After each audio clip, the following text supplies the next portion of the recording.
Hey, it's your Geli Mamma here, and today I'm working with the fabulous Kiki London to bring you this real easy spring flower nail art. So obviously you would need to prep your nails ready for a gel manicure. I can leave a link to that if you're unsure on how to do that. So I've already applied 2 coats of these polishes. So you've got lemon, tart and French white, and they cured in 1 minute in Kiki London's 48 watt dual lamp.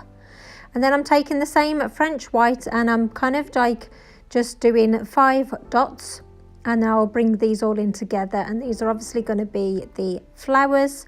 They can be like daisies if you want, and I'm just sort of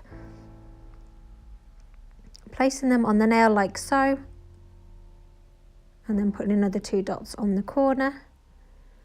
And then you want to get a striper brush or a detailer brush and basically just bring those kind of colours in together. You can see it already kind of starts like spreading on the nail anyway. But I love the simplicity of this design. It's going to be super pretty, and it's going to be really easy for you to do whatever obviously limited skills that you have. And I'm going to be using some of the polishes from their spring collection that they brought out last year.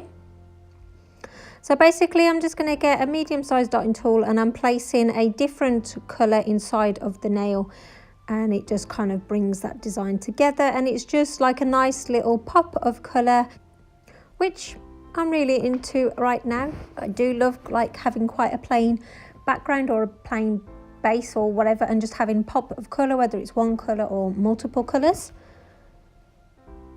But you can see how real quickly this design comes together, and it's not going to take that much time at all. So it's definitely going to be great for if you're in a rush, you don't want to go out with naked nails. But this is a super cute, easy design for you to use. And then to bring in the yellow that I used on the previous nails, I'm coming in with a small dotting tool and just sort of placing it around the daisies really. So just in case you're wondering, Kiki London products are vegan friendly, and they are cruelty free, and they're a really high quality polish, which I absolutely love working with. And with good prepping, they do generally last me, 2-3 weeks, sort of going more onto the 3 weeks worth of wear, which is great. I'm happy to kind of change after that amount of time anyway. So I'm actually applying matte top coat to all of the nails, and this is the end look. So it's super cute, super pretty, super easy and super quick. What more could you want in a spring inspired mani? So thank you so much for watching, Jelly Babes. I really hope that you like this design. Tag me and Kiki London in on Instagram if you do decide to recreate. But that's it for now. Please press that free subscribe button, watch a previous video and give this video a thumbs up, and we always love to read your comments. Bye.